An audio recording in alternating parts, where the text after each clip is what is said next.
সুপ্রিয় দর্শক আসসালামু আলাইকুম। বায়োফ্লকে চলছে আজকে কই হারভেস্টিংয়ের কাজ। টিএম বায়োফ্লকে কই ছোট্ট একটি প্রজেক্টে ভেঞ্চুরি পাম্প ব্যবহার করছি।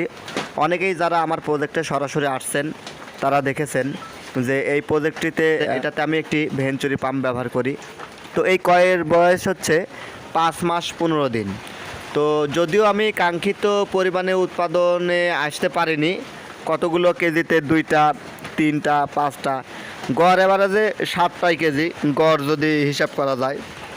কিছু কিছু মাছ 50টাই কেজিও আছে। অনেকে এবার বলবেন যে ভিডিওতে শুধু বড়গুলো দেখাচ্ছেন, ছোট দেখাচ্ছেন না। ব্যাপারটা এরকম না। 20% মাছ 50টাই কেজি, আর 80% মাছ 5 থেকে 3টাই কেজি। তো আসলে মাছের ছোট বড় হবেই, বিভিন্ন কারণেই হতে পারে। যেগুলো একটু শক্তিশালী সেগুলো খাবার ভালো খায়, তাদের গ্রোথ একটু ভালো হয়। যেগুলো দুর্বল চিত্রের সেগুলো খারাপ হবে। তো এখান থেকে শিক্ষা হচ্ছে মাছ 2 বা 3 মাস পরে একটি গ্রেডিং করা উচিত।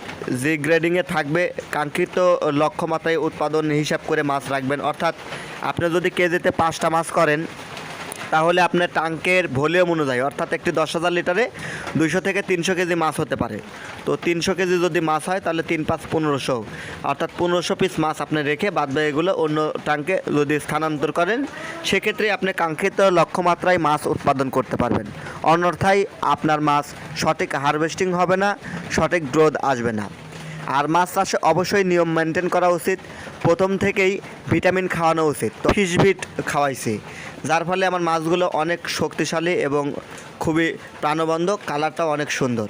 আরেকটি বিষয় যেটা সবাই ভুল করে থাকেন, সপ্তাহে একদিন CA3 অর্থাৎ ক্যালসিয়াম কার্বনেট ব্যবহার করা উচিত। তাতে মাছের হাড়গোড় শক্তিশালী হয়, মাছের কালার সুন্দর হয়। তো এটা অনেকেই ইউজ করেন না। পাশাপাশি প্রতি সপ্তাহে একদিন পরিমাণ মতন লবণ ব্যবহার করা উচিত। অর্থাৎ প্রতি 10,000 লিটারে 250 গ্রাম লবণ প্রতি সপ্তাহে ব্যবহার করা উচিত। অবশ্যই এটা যেন সামগ্রিক লবণ হয়। এবং প্রতি সন্ধ্যায় খাবারে, অর্থাৎ সকাল এবং বিকেলে যে খাবারটা আপনি দেবেন, খাবারের সাথে প্রতি কেজি খাবারে 100 গ্রাম গুড় অথবা চিনি ব্যবহার করা উচিত। তাহলে আপনার অ্যামোনিয়া গ্যাস বা এই ধরনের ক্ষতিকর গ্যাস হবে না।